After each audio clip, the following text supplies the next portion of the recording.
And welcome back to AFA Today. Fred Jackson sitting in for Kevin McCullough. Kevin will be back tomorrow. We are continuing to deal with this unfolding story of the so-called prisoner swap that President Barack Obama did all on his own without consulting Congress. Members of Congress, Democrat and Republican, angry over this. Now, you can understand Republican reaction to it. Why are Democrats angry? Well, they have a right to be because the president broke the law, did not consult them. But also, just stop and think about this, folks. Here you have some Democrats who would dearly love to be reelected this fall. They're already wearing Obamacare. Then along comes the Veteran Affairs scandal, which this administration owns. And now this. Can you imagine going as a Democrat to the electorate this fall and saying, vote for me because things are great in Washington? I tell you what, if the Republicans are meeting somewhere in a strategy room, all they have to do is a strategy saying a vote for a Democrat is a vote for this continued support of President Barack Obama. Many Democrats trying to separate themselves from the president, but it's pretty tough to do that because they have been singing his praises for the last 6 years. So if you're a Democrat looking for re-election, yet another huge problem for you. But you know what? You're going to have to wear that as a Democrat because you have supported this guy. I mentioned just before the break, we're going to go to our phones, 888-589-8840 in just a second. But if you go to onenewsnow.com, you will see a column that we put up there this morning by George Will. And the title of the column, When a President Goes Rogue. And basically what George Will, conservative columnist George Will, has done is kind of reviewing what people are saying. Now, rogue, definition, you go to Webster's Dictionary and others like this, basically a guy who believes that he can do anything he wants. He just believes he has that kind of power. He doesn't want to go along with anybody else and believes he has that right to go out there and act on his own. Definition of rogue. Now, in this column by George Will, he mentions that even a Politico, which is not known as a conservative publication, Politico headlined a story on his referring to President Barack Obama's noncompliance with the law. This was their headline: Obama may finally be going rogue on Gitmo. All right? So this is a liberal publication using that word rogue. Now, to this matter, this claim from the administration that the president did consult with Congress over time, Senator Saxby Chambliss, the Republican from Georgia, vice chairman of the Intelligence Committee, says the administration told him he would be notified about negotiations for the release of terrorists. He now says he cannot, quote, believe a thing this president says. Obama says his agents consulted with Congress for quite some time about prisoner exchanges with the Taliban. Mike Rogers, Republican from Michigan, chairman of the House Intelligence Committee, this is now quoting George Will's piece, says there have been no consultations since 2011. What year is this? 2014? 3 years? And Democrat Senator Jay Rockefeller, West Virginia, says, I don't like it when the White House says the intelligence committees were briefed because we weren't. He says Obama is referring to 2011, 2012, when I was still in grade school. Hey, listen, there's no question about it. You know what I was thinking about this morning, folks, when I read the president's latest claims at this news conference in Brussels, Belgium this morning. He doesn't make any apology. I thought about that moment back many years ago when the Monica Lewinsky scandal broke. Bill Clinton was in office.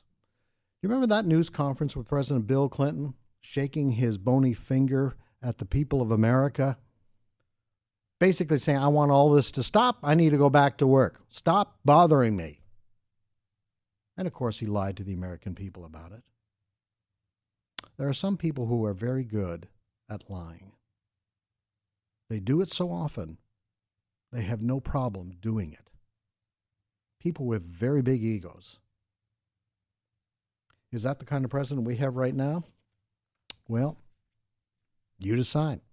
We're reporting on it here today. Directly what people are saying. 888-589-8840 is the number to call. Let's go to our first caller. Robert, welcome to the program. Go ahead, sir. Yeah. Hey, I was going to throw something at you, and I was going to get your thoughts on it, and I'll hang up and listen to you. Okay. Right. Didn't the Taliban offer President Obama some money for these guys? Offer some money for these terrorists? Yes. There was talk of that early on, that part of it, there was a deal in the works. I read that report in the last few days, that there was initially a deal for money. Yes. Yeah, and he turned it down. That's right. Okay. That's right. Well, I was looking at him, and all this Muslim Brotherhood things going on, him giving all our top tanks and planes to the Egyptians and all them over there and giving them money and all this stuff, And then what he said, what he said about, not apologizing, man, but he said something else. Well, we will do anything to get our men back. Mm-hmm. Right. Well, I'm kind of wondering, who is he talking about? Mm-hmm. Is he talking about those 5 men that he just got back, Mm-hmm. or is he talking about that one dude? Mm-hmm. And I'll hang up and I'll listen to what you think about that. All right. Thank you very much, Robert. Well, I'll tell you what thoughts have crossed my mind. I believe it's President Barack Obama's real agenda is to empty Gitmo. And this was a way to start that. Lots of other people have said how dangerous this is now for other U.S. soldiers or other U.S. diplomats around the world. If he can use this as some kind of wedge to use, the idea, I'm going to give up prisoners at Gitmo and free an American, then the terrorists, the Taliban, Al-Qaeda, are certainly going to use this as a vice to empty Gitmo. You see, the president's very frustrated. As I mentioned a few moments ago, the president's very frustrated about Gitmo because he made a commitment to empty Gitmo, to shut it down. He doesn't believe in holding terrorists. Now, remember, these guys were not picked up for jaywalking in various parts of the world. They were picked up because they are hardened Islamic terrorists. One of these guys who was released last weekend in this exchange, some people have done research on this. He's responsible for the death of thousands of Afghanis. Reports come in that say he lined up men and their sons who disagreed with the Taliban and slaughtered them in front of their wives. All right? This is the kind of individual that President Barack Obama has given up. So is there any wonder that people are speculating based on that his real agenda here is to free these people in Gitmo, and he was using Sergeant Burktal as an excuse to allow these prisoners, these terrorist prisoners, to be released? Time is going to tell, but I tell you what, folks have a reason to be very suspect of the president's motives. Back to our phones. Jim, welcome to AFA Today. Go ahead. I've just become quite frustrated in hearing pundits that disagree with Obama on a lot of different things, Mm-hmm. but then they'll say, "But I don't believe he's Muslim." Mm. And I wonder how much evidence do you have to have before it's, just irrefutable? The guy caters to everything that's Islamic and Muslim. You let 5 terrorists out of that prison go for one, and the guy that our guy, hasn't he kind of adopted the Muslim ideology?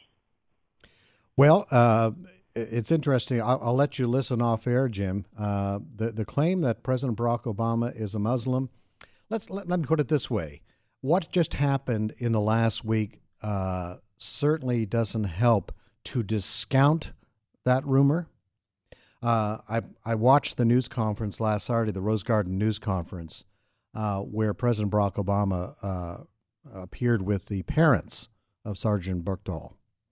And you'll remember his dad, Mr. Berktal, speaking in Arabic and praising Allah. And reports saying that Mr. Berktal believes that all of Gitmo should be shut down and those prisoners released. And that the Americans have no business in Afghanistan. I've heard reports of Sergeant Berktal also saying that. His colleagues in Afghanistan who were there when he walked away say he was talking that way. He disagreed with the war. The report is that he walked away with a bottle of water and went looking and asking people in the streets, where do I meet up with the Taliban? So you put all of that together, and you can understand why people certainly are speculating as to what his President Barack Obama's real religion is. As I say, he didn't help himself if he was ever trying to discount that rumor. All right, Dylan, welcome to AFA Today. Go ahead. Hey, I just thought it was funny earlier that you brought up how Michelle Obama likes to tell people what they can and can't eat. I just think it's funny, that she's probably a big proponent of, food stamps and stuff. But when I worked at the grocery store, I would see people coming in buying, chips and Little Debbie's. And, she's one of the biggest advocates for wanting to eat, healthy. I just always wanted someone to just ask what you thought about that. Well, you know what, Dylan? Here's the thing. I don't think anybody argues about people needing healthy food. That's not really the argument here. And we would agree that, an apple is probably better than a bag of chips. All right? As far as a steady diet goes. But here's the thing. Here's the big step that has been taken is forcing schools to say this is all you're going to serve the students. The choice is being taken away. I don't know if you heard the clip that we played of Ronald Reagan there off the top of the program, where he contrasted the role of government with the people. It is the people, Ronald Reagan said, who run government, not government the people. And the problem with programs like Michelle Obama is advocating, these school lunch programs, and has put into basically force of law, is this. Is the government ordering you what to eat? You're going to do this. Now, school districts across the country who have implemented this are noticing something. The kids are saying, I don't want this stuff, and they're throwing this stuff in the garbage. I'm all for advocating, being a dad myself, I'm all for advocating my kids eat healthy food.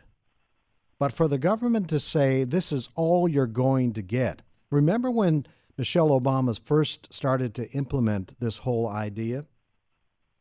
There were stories about schools telling moms that their kid could not bring peanut butter sandwiches to school. There were stories about if they're going to have a bake sale at this school, don't you dare bring chocolate brownies. They're outlawed. Now, the question is that the kind of America you want to live in? Because that is taking away our freedoms to choose. That's the problem that people are having with Michelle Obama's school lunch program. You're listening to AFA Today. Fred Jackson sitting in for Kevin McCullough. 888-589-8840, the number to call. Let's try to squeeze a few more in before we have to take a break.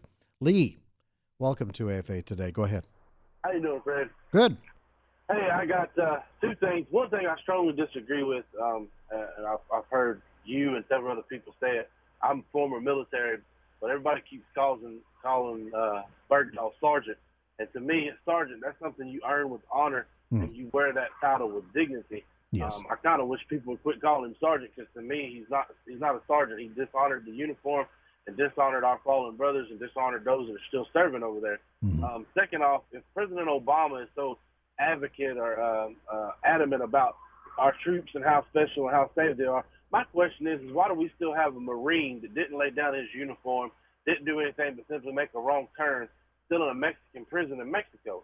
I mean, does our president have to be doing drugs and be buddies with the drug dealers to get our fellow Marine out of a prison down there in Mexico. I mean, I personally, I believe President Obama is Muslim. I think there's a bigger agenda hidden behind this.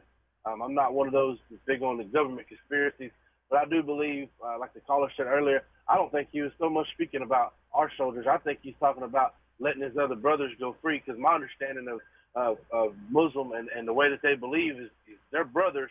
And I remember when I was in the military, and even today, now that I'm out, if I see a fellow brother that's in that uniform, I'm willing to help him. Whether or not I'm in uniform or not, I'm still going to help him out. And that's the way they are with the Muslims. They'll stand behind anything. And we've noticed that, they'll wear a bomb and walk in for what they believe. And in my opinion, that's all President Obama's doing, is trying to free his fellow brothers. But my biggest concern is, like I said, beginning of it is, you shouldn't call him Sergeant Bergdahl, because I don't think he earns or has honor of wearing that title anymore.